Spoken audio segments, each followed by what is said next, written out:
a lot to discuss, as usual.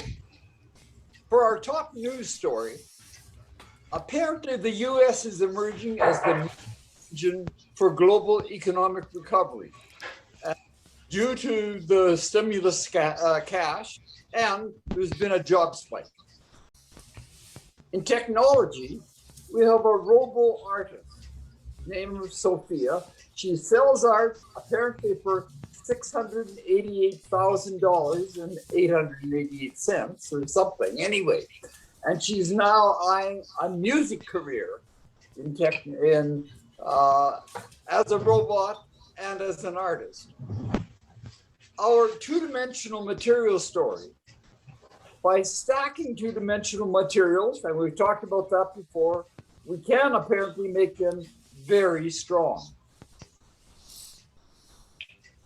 In space and astronomy, NASA's Lucy stretches its enormous wings in a successful solar panel deployment test. It goes all the way to the asteroid belt. In environment, it's somewhat controversial, but reflecting sunlight could cool the Earth's ecosystem.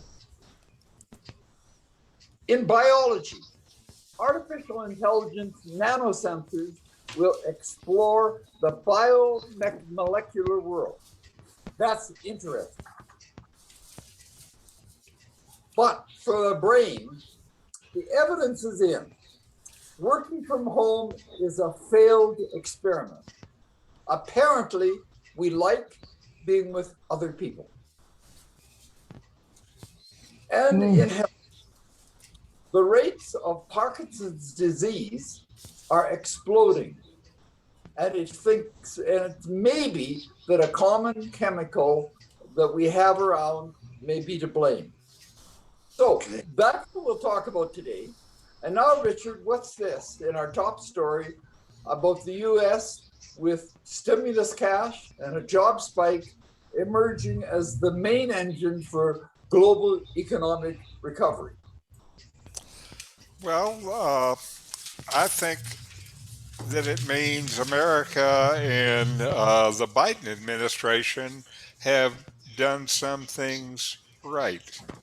The robust U.S. economic recovery that is happening now, it's expected to be good news not only for America, but around the world.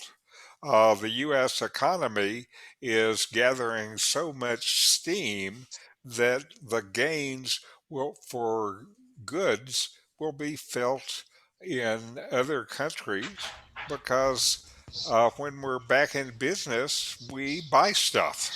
And in 2021, uh, for really the first time in several years, the U.S.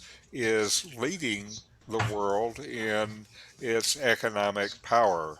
Usually, in the last few years, it's been China, but with the stimulus and the gain from the economy because people are going back to the work this year, America is going to be leading.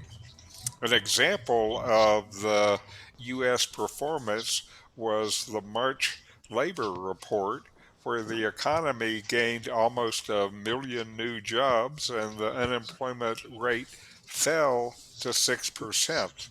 6% historically is pretty good. Over the last few years, though, 6% is high unemployment, and there still are uh, something like 8 million people who were employed a year ago that are not employed now. So there's certainly room to grow. And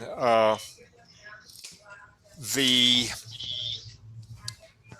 prospects, though, in the world are diverging because while things are getting better in America, there still are a lot of places where things have not started to get better. And so we're going to see uh, problems still showing up in other places like India, where the COVID is just skyrocketing now.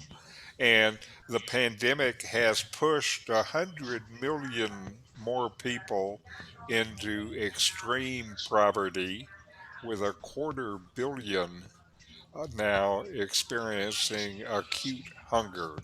So we're facing in many places an increasingly severe situation, because many parts places in the world it's getting worse.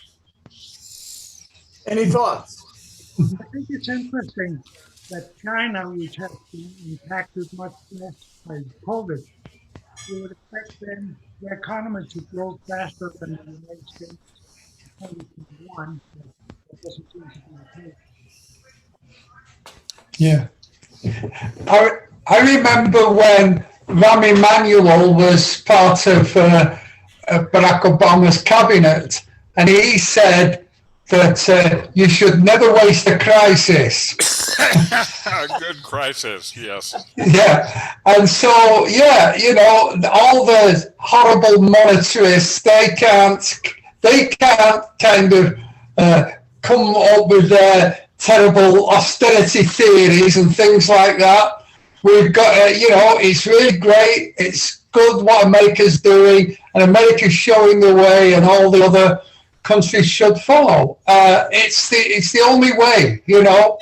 I think it's going to make Biden look like a godsend, and show that he is followed by another Democratic president.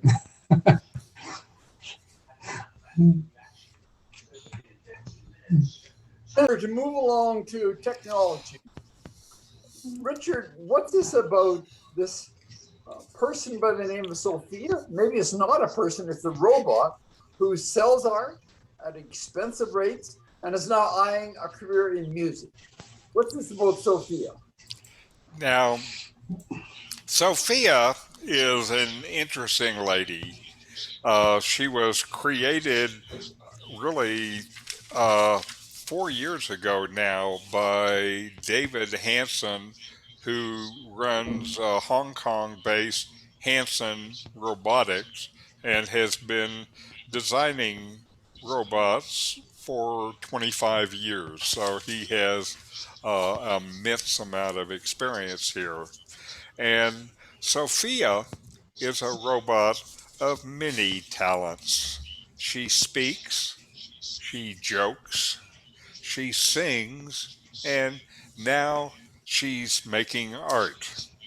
And in March, she created quite a stir in the digital artwork world when she uh, sold a collaboration that she made with a human artist, but it was her painting, and it was sold at auction for $688,000, and what was sold was an NFT, which is doesn't mean that you actually own the artwork.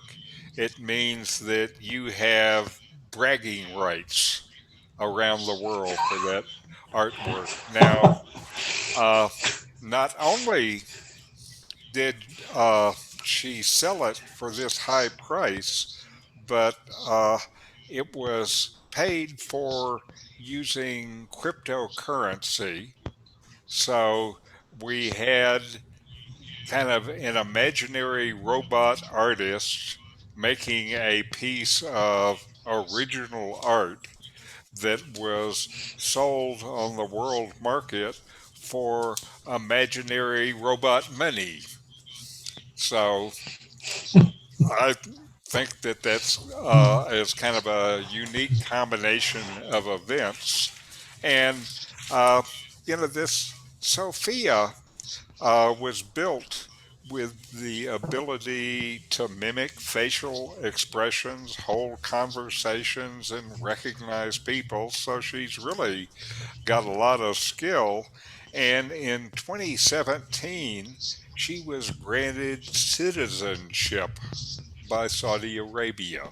So she is the world's first robot citizen. Maybe that's why she can sell art, because I guess if you're a citizen, that makes you a person and you can own things. Uh, Without that, I can imagine there being ownership issues with robotic art. Anyway, and so they plan more of a career for her. She is now, this is a quote from Sophia. She says, as an artist, I have computational creativity in my algorithms, creating original work. My art is created in collaboration with my humans in a kind of collective intelligence, like a human artificial intelligence hive mind. And, I think Mr. Hansen is quite a clever marketing guy, and he's getting a lot out of Sophia and the what she can do. And right now, she is working on several musical works in a project called Sophia Pop. And she's doing this collaborating with human musicians to generate music and lyrics. And so we may soon see Sophia Pop showing up in places like YouTube. And again, to me, this is so interesting from so many different viewpoints, and it gives a different meaning and idea about, for example, what is art, which is something that my wife and I have debated between ourselves for 25 years without ever arriving at a clear answer. And I don't think Sophia helps us in this discussion. Any I, thoughts? so I have a question. The picture of Sophia. Who is going to pay the income tax? Does Sophia pay income tax? Good question, and I think it's a wonderful question, and I don't know. I don't know if she's a citizen of Saudi Arabia. I don't know what her taxes would be, and if the artwork was sold in the U.S., which I believe it was, I don't know what that implication is, but it's got to be there.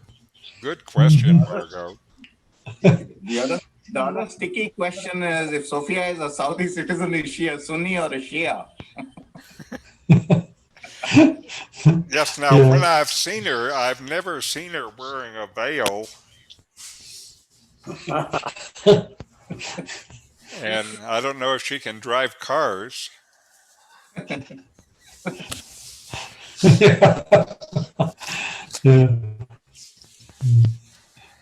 I guess, Richard, we can move on to our material story. And once again, it's on two-dimensional materials and about stacking.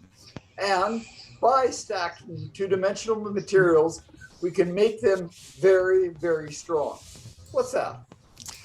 Well, I don't mean to have graphene and two-dimensional material stories every week, but what is happening currently is there is so much research going on, and it seems like every week they are making fundamental new discoveries of new properties that are made possible in two-dimensional material. And here, what they were able to do is create stable nanosheets that are 2 atoms thick, not 1 atom thick. And these contain boron and hydrogen atoms.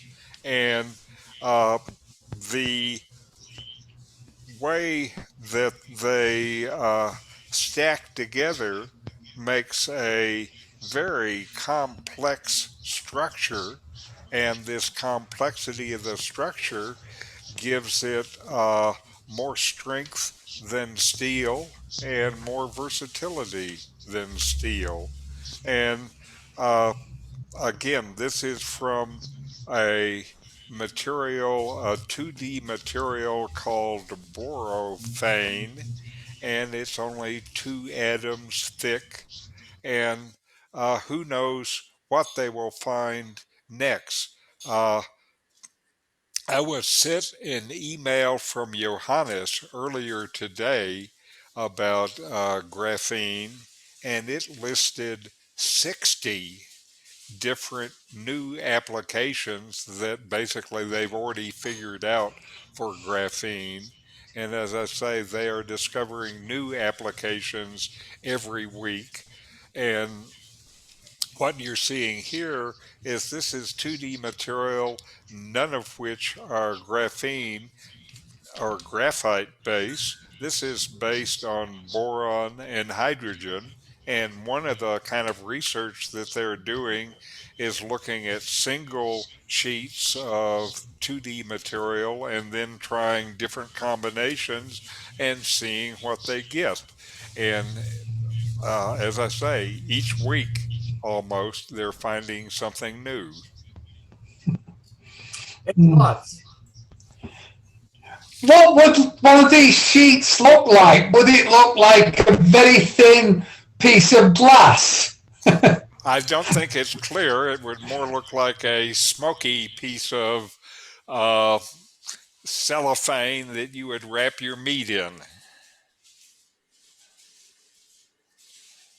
I mean, can you give us a couple examples of like practical uses? Because I've never, I have heard of this for years, and I don't know when where it's actually. One of the I think for me one of the most exciting uses of it is they are developing the ability to make electrical components like switches and diodes and things like this, so that are the elements that integrated circuits are made out of.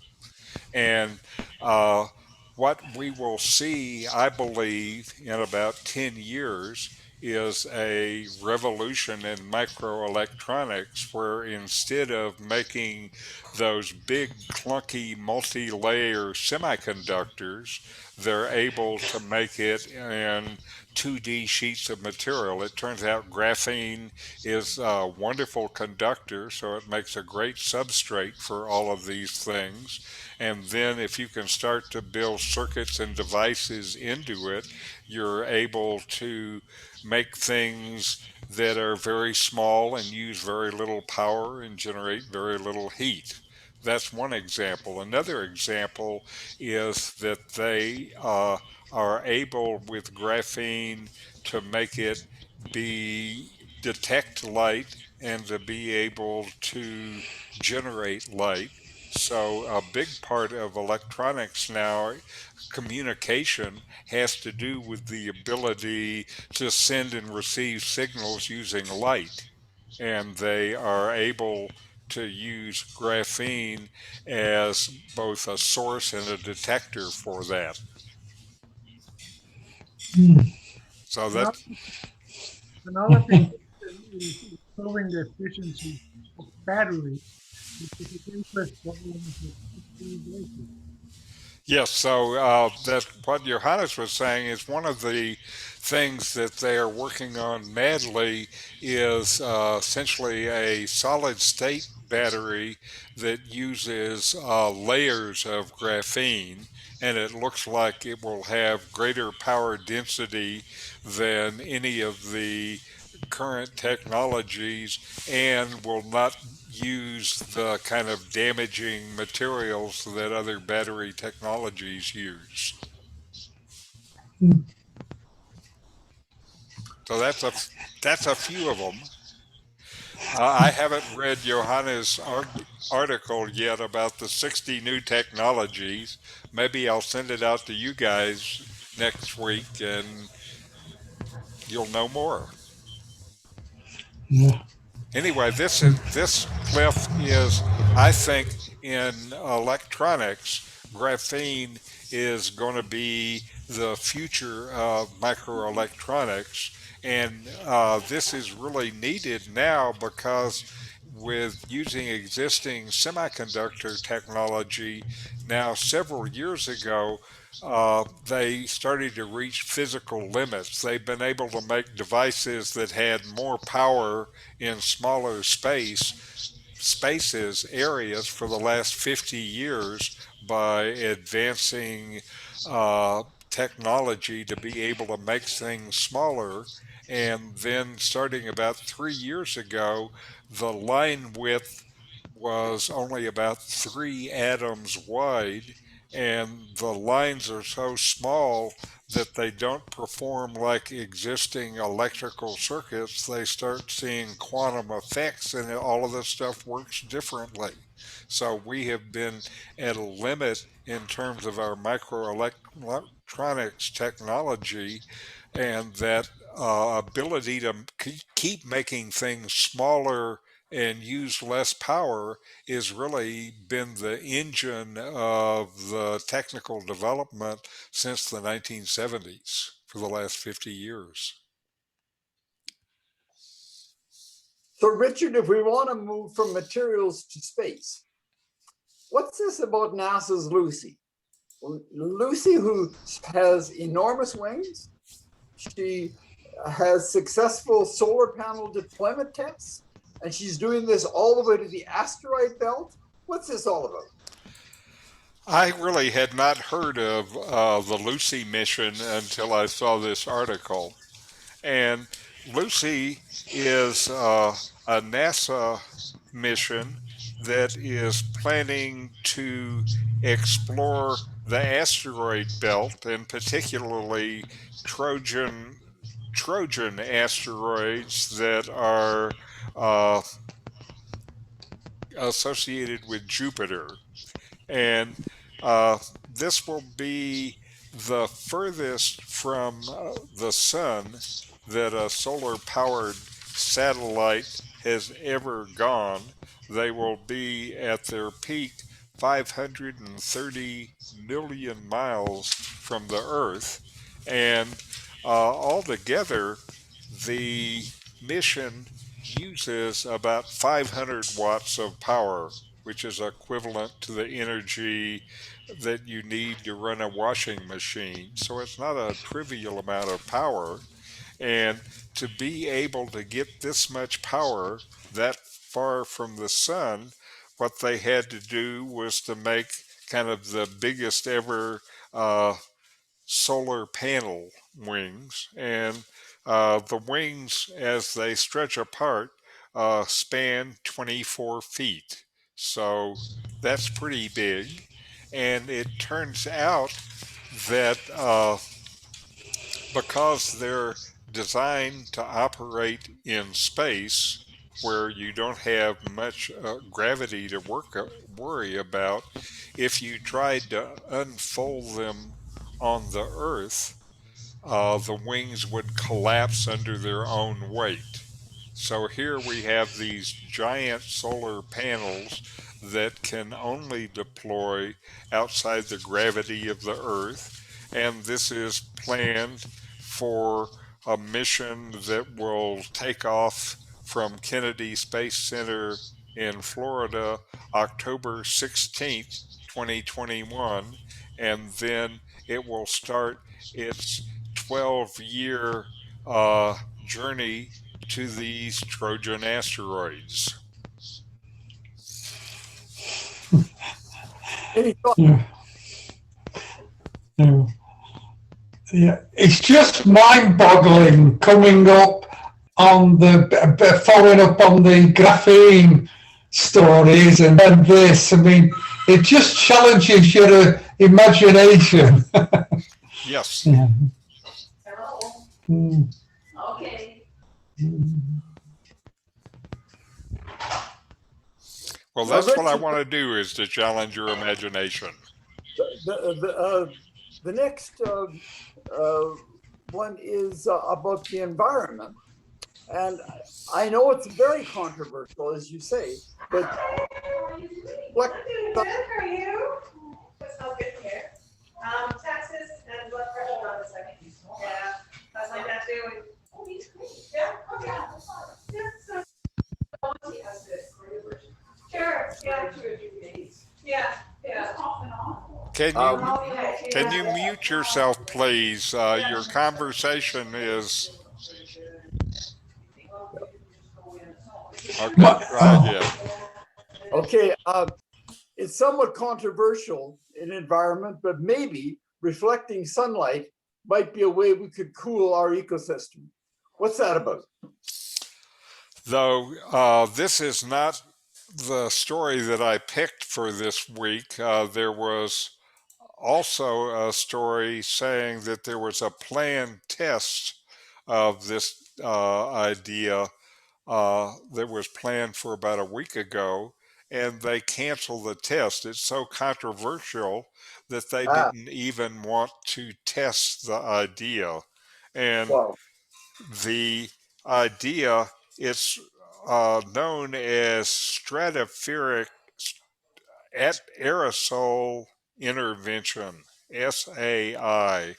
And the specific idea that they wanted to test was to create a sulfate aerosol cloud in the at in the stratosphere, and they thought it would have the kind of effects that we have seen before from volcanoes blowing up and putting a lot of sulfuric junk into space, which have cooled the planet down in other times. So they thought, we're having this problem with the climate emergency, and what can they do? What can we do? And this is one thing that they think they could do. And uh, the particular people who were reporting on it here were people who were starting to look at the effects of this on the ecology. And they say that much more research is needed to be able to understand the ecological impact. One of the things that would happen is the rainfall would shift, and somehow surface ultraviolet rays would go up. I don't know why that is, but so you're going to have, besides other things, having it change the weather and change the radiation damage that people can have from being out in the sun. So these guys are saying we need to think about it, but the proponents for it are saying this is something we can actually do that will make things better. Now, one of the problems with it is that while it would block a little of the sunlight getting to the surface, it is not able to counter all the effects of rising atmospheric CO2. And the people who are studying it are saying, quote, we should only pursue geoengineering if its benefits strongly outweigh the downside. And that's what they're trying to figure out now. And it's being driven by the idea that this is something that we could actually do to make things less bad. And some people are saying, well, let's go ahead and do it. We'll figure out later whether it was a good idea or not. And then others are saying, let's think about it before we do it. We'll see who wins. Any In a re- thoughts? Can I just make a related comment? Sure. Um, for those of you that are depressed about the situation with the environment and feel like getting more depressed, I highly recommend you watch about the most depressing thing I've ever seen on Netflix, a new documentary called Seaspiracy, SEA-spiracy. Yes. It is so disturbing. And, if you really want to know the situation on our planet, I think it's a must-see thing to watch. You might change your eating habits. You probably should. I know it's going to affect mine, but has anybody else seen it? There's another documentary coming out based on a book called Bright Green Lies, which probably examines some similar things. Well, not necessarily. I could sort of, a lot of what the documentary about is the extent to which we are grotesquely overfishing the ocean, and how by getting rid of all the big fish in the ocean, which are, by the way, dirty and infested with mercury and plastics, is destroying the entire ecosystem of the ocean, part of which includes the phytoplankton, which supplies oxygen to the atmosphere. And so there are so many multiplying effects of destroying the ecosystem of the ocean. And as Richard was saying before, those solutions you mentioned don't change the acidification of the ocean, which is part of, killing off all the coral reefs, which are going to be decimated and are getting decimated. So yeah, it's really depressing, but I still think it's people like this group should be tuned into it, and you should be telling your friends about it, which I am. Anyway, it's very well done. It is very sad though. What's the title again? It's Conspiracy, except it's SCA as in the sea as in the ocean. Seaspiracy. Seaspiracy, and it's on Netflix, and it's available here in Mexico. Yeah. Yeah. Yeah, I'm sure all the people who have diverted rivers and created irrigation systems and things.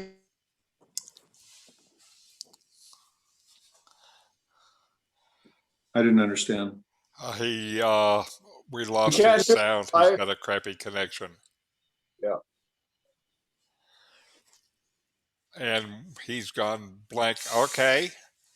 Try again, Clive. Or Yeah, all the people who in the past have diverted rivers and created irrigation systems, they were all well intentioned as well. And, one man's kind of advantage is usually 10 people's disadvantage. I'm sorry, you're not hearing me.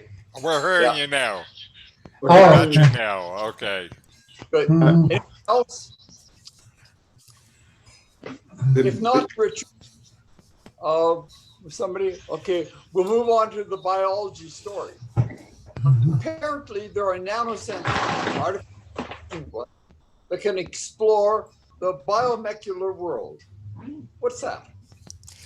This is a new kind of tool that has been developed by scientists, which is AI-powered nanosensors that will let researchers get inside of cells and then be able to track what's actually going on with these biological molecules without disturbing the process. So they can get into cells, and then they can watch the interaction between all of these different agents in cells, like proteins and the lipid complexes, which really are shape-shifting vessels, and DNA, and the carbohydrate energy fuels, and they can actually watch how they interact with each other. And it's an exceedingly complex process. And now, for the first time, we will be able to get inside the cell without disturbing them and watch what's going on. And this technology uses nanotechnology, also infrared light, artificial intelligence, and then one of the new technologies, which are called meta surfaces. And these meta surfaces are really things that were created by the scientists that never existed before that can do new things. And so here, the meta surfaces are one of the keys to the technology because they actually act like light amplifiers. And so they let the scientists better be able to see what's going on. And of course, there's so much data there that you pretty much have to use AI because the amount of data that you're getting is way beyond the capability of a mere human to be able to analyze. And this is exciting. These new biosensors will open up perspectives for studying and unraveling these inherently complex biological processes, such as intercellular communication and things like the interaction of nucleic acids and carbohydrates with proteins that are used in gene regulation and neurodegeneration. So we have tools now where we can start to look closely at these essential biological processes and see if we can figure out what's happening. Any thoughts? I think could be a big boost to medicine, making new medicines and vaccines, etc. Yes, I'm sure that that is the case because they will be able to look at, for example, a COVID virus infecting a cell and be able to see specifically what's going on. The other place I think this will end up being a big tool for is presently one of the real active areas is called synthetic biology, where what they're trying to do is to use biological processes to make things that never were before. For example, they have been able to make living, reproducing cells that have kind of a simplified biology, but are able to live and reproduce. And, these were just invented by some mad scientist. And so, learning what is actually happening within the cell is going to get these synthetic biologists a whole new set of tools as well. You Richard, okay, Carol? Okay. Uh-oh, I just heard a crash and she said she's okay. The plate's not happy. ouch. So, Uh, unpacking. Uh, we've often, when you come in with new science stories, say, well, when is this going to be real for me? And in medicine, we talk so often about personalized medicine, where it isn't what's true in general, but what's really true for me. And the question with this kind of stuff is, when might it be possible for this kind of stuff to be able to be implemented for people in general? Because it sounds very, very fascinating. Now, again, I have no idea where this is on the kind of development scale. Is here they have invented a new tool. So all we have to do before it's something that you can get from your doctor or your pharmacist or from Amazon delivered to your doorstep is all they have to do is figure out enough things that they can make a product that they can put on the market. That's all. And we'll see. I would bet that it will be at best a few years. I would also bet that before those few years are over, that we will hear a string of findings from these scientists who are doing this because they're looking in ways inside a cell like we have never done before. And this is discovery at its most basic. think the ethical issues become huge. I mean, they're going to start tinkering with human reproduction and all kinds of things, aren't they? It's not they're gonna start tinkering. They already have started tinkering. This will give them better tools. Oh, Well, Richard, apparently in the next story, we find that tinkering didn't always work. But working from home, you say, is a failed experiment. Apparently because we really like being with other people. Tell us about it. Now, the story is, of course, more complicated than just a failed experiment. This story was written by a consultant who works with small businesses. And these small businesses typically are ones that were not considered to be essential during the pandemic. And so they had to shut down for a time. And uh, then the shutdown really happened for a few months, and then when the restrictions started to relax, they started to call all their workers back. And the owners are saying working from home isn't an option in my business. Now, the people who were saying this tended to be older, more set in their ways. They had a long time in business with family owned companies. So this is a particular subset of the marketplace. And uh, certainly for them, that has been trouble with this working at home. Uh, but before you really consider it as a failed experiment, you have to look more broadly than the small companies.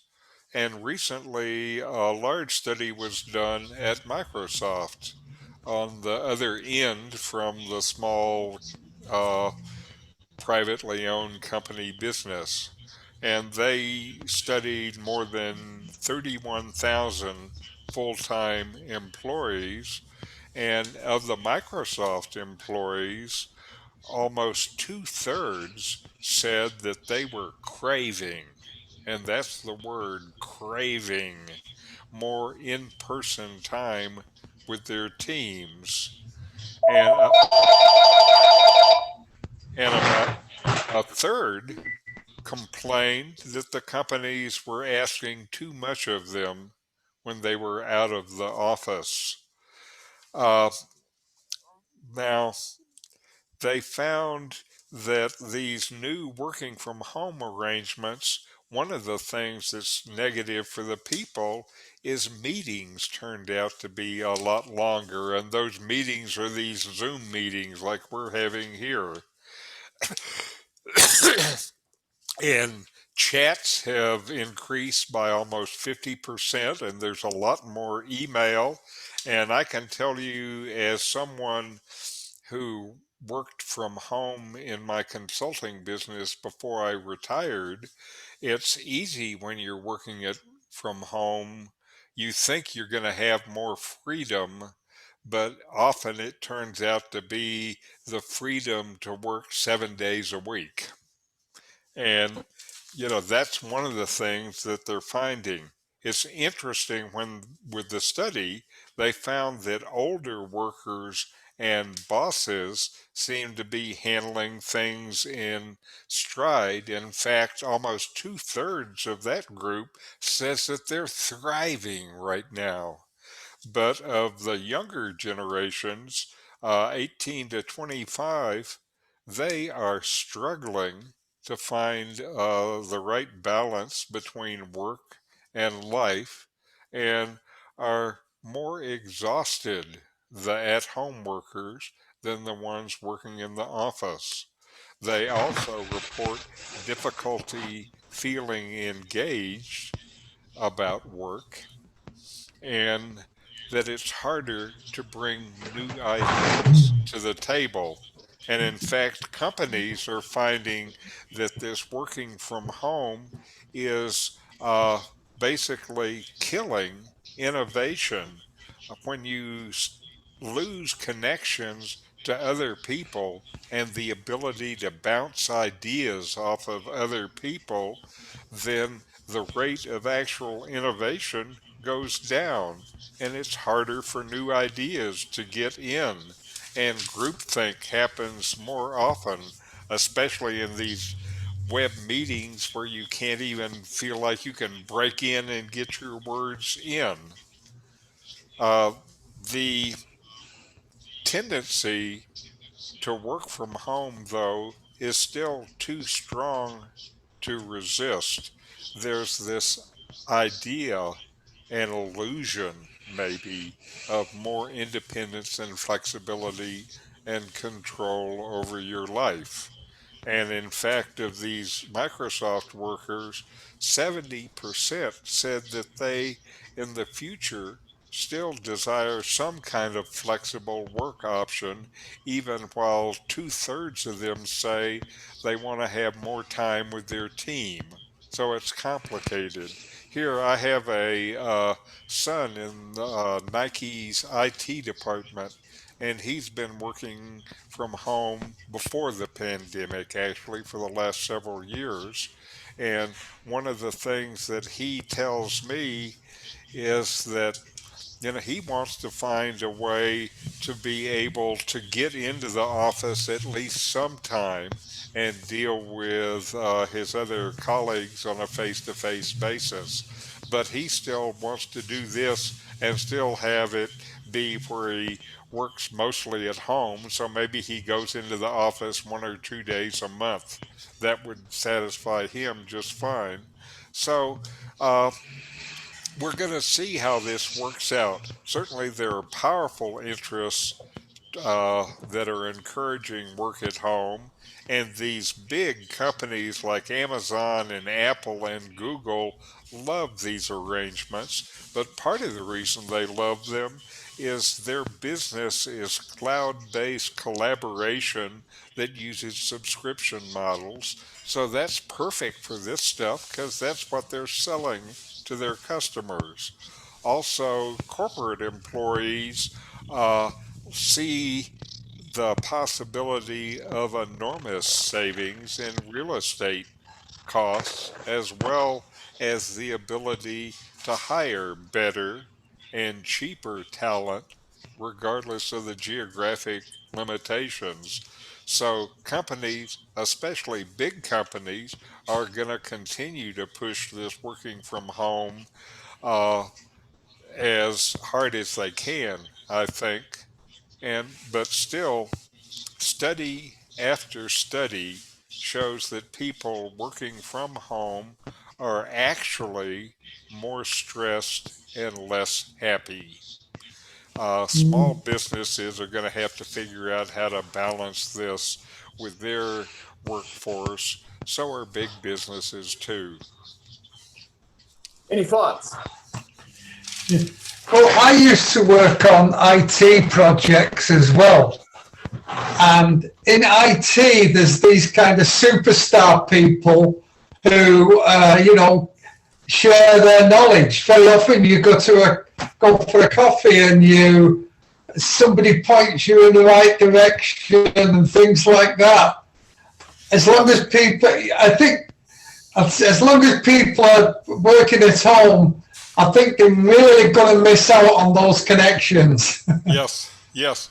I spent most of my working life working for Silicon Valley companies, and Yeah, what I found was most useful is what they call hallway meetings, where I was yeah, just yeah. walking to get coffee or something and saw somebody that I needed to talk to, and I those often were the most productive times of the day, the accidental encountering of somebody I was working with.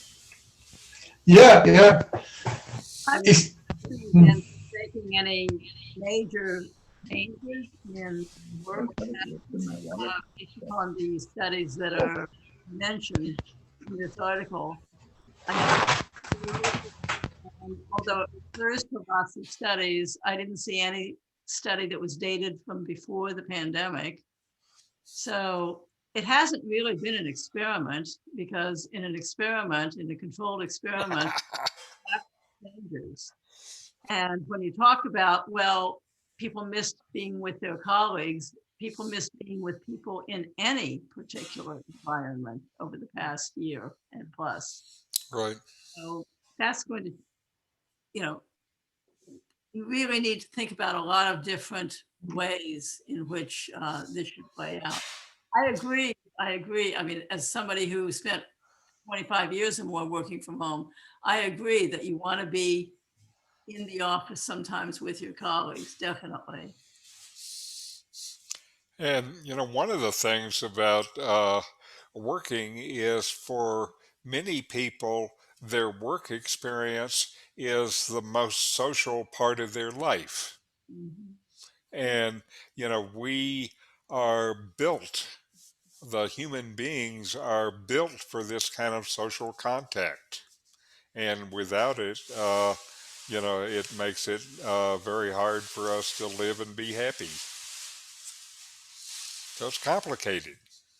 And I don't think having the Android Sophia to help me out is going to do the same as randomly running into somebody I need to talk to.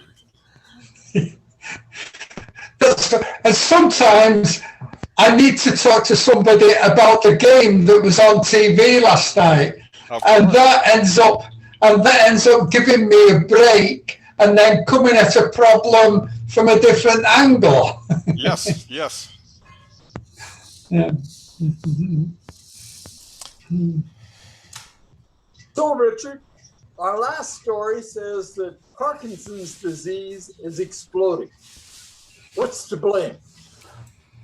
This is a story that is actually very disturbing to me.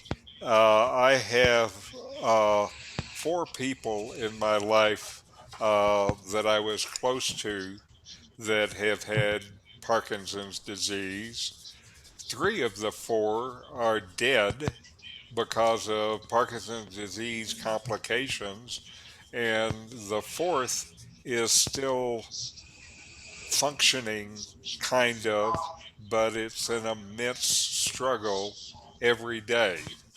And, so because of this personal contact, uh, it's been a concern of mine for a long time, and I've seen its effects on people. And what I had thought, uh, because of the increases in Parkinson's disease cases that I was hearing about, I felt like there had to be some environmental thing that they didn't know about. And uh, it looks like they may have found it, and it's a chemical that is certainly familiar to me from my semiconductor days, trichloroethylene, TCE. You would see in a lot of semiconductor labs and operations a little plastic bottle of TCE with a spout on it so you could spray it on stuff you needed to clean. And I'm happy to be out of Silicon Valley now because Silicon Valley has more contaminated sites contaminated with TCE than any other place in the world because of the crappy cleanliness in semiconductor operations. Anyway, uh, what studies have found that go back a decade, there were studies that found, quote, a six-fold increase in the risk of developing Parkinson's in individuals exposed in the workplace to TCE. And now the Department of Labor has issued a guideline on TCE saying that TCE should be presumed to cause, contribute, or aggravate Parkinson's. Because of this environmental issue, I guess, then the number of cases in the US has increased by a third in the last 10 years, and people who are following it think that over the next 25 years, uh, the cases will double. And uh, so far, there really are no treatments. The guy that I know who is doing the best has stayed away from the standard commercial treatments and finding ways to deal with it with natural medicines and stuff like this. I'm not recommending his approach, but he, in fact, has gone more years with less disabling than any of my other friends.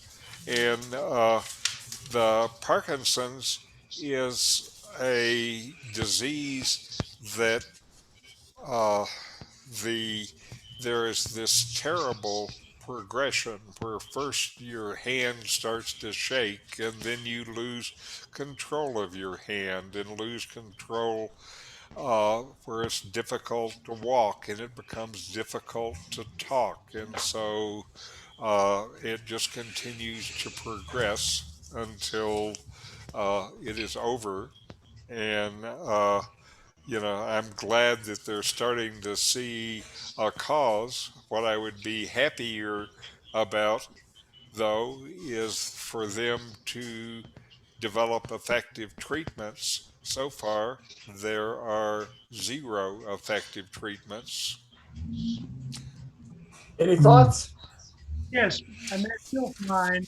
He's had Parkinson's for many years, and they did what they call brain stimulation. They inserted Yes. electrodes, and they were able somehow to control the reaction to the I've seen good reports on that too. I have talked about that to my fourth friend, and he uh, isn't motivated to have him fiddle with his brain. It's a tough question. Yeah. Well, I can little comment there that Parkinson's is highly variable in how its effect is, and those brain stimulations are only for certain patients. Some patients have rigidity, some patients have tremors, and I think the people that get brain stimulators, I may be the people that have rigidity that it works for. It's one or the other, and it's very effective. My sister-in-law got it 8 years ago. She's had Parkinson's for 15 years. And the medications for Parkinson's are actually quite effective, but it's still a progressive disease. But it's highly variable disease. Everybody's different. Sometimes it takes a year or two before you even figure out that it is Parkinson's. But it's no two patients are alike. Yeah. I have a friend who I've not seen for about 8 months, but we've been emailing backwards and forwards, and it's got so that I enjoy emailing with him because it's become difficult to communicate with him face to face, with using language. And when I see him again, I'm worrying that it might have even got worse, Now, even emailing my friend who is still alive, he's a person who does a lot of writing on his computer, and I have seen him trying to do that writing, and it's real hard to work the keyboard and the mouse when your hand is just shaking. So give your friend extra credit because of his ability to compose an email. It's not a small task. Yeah. Aren't there voice recognition technologies that allow a person to speak and just have it transcribed from speech? Interesting. There are adaptations for that. Mm-hmm. I'd like to see some of the tested out as a possible cause in other countries, because certainly there's high prevalence of in other countries, and yet the places which was mentioned in the article are all pretty U.S. specific: dry cleaning, and what carpet cleaning things, and shoe polish in the home, and people we those things. But Now, one of the things that I don't know about is relative caseloads of Parkinson's in other places besides America. I know it's an issue in America, again, from direct experience and from what I have understood. But America is also one of the places where some of this chemical contamination is higher in America than it is anywhere in the world. we had always heard that Scandinavian women were particularly prone to Parkinson's on a per capita basis. Mhm. The EU has banned teaching, but probably not way back then.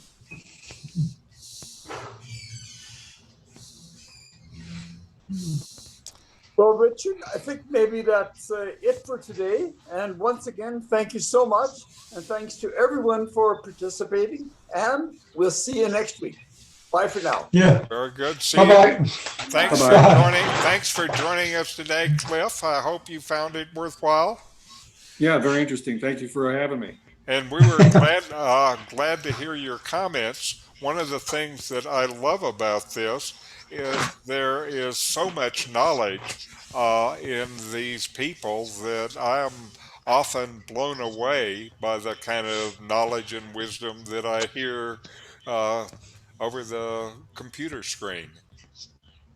One of the ones that so much of the knowledge is going to be here at Ahi, visiting us for 2 weeks. That's right. That's right. VJ will be sharing it with us. Anyway, see you next week, folks. And Bye. we're happy in the new home, Good. except for the broken dishes. They can be replaced.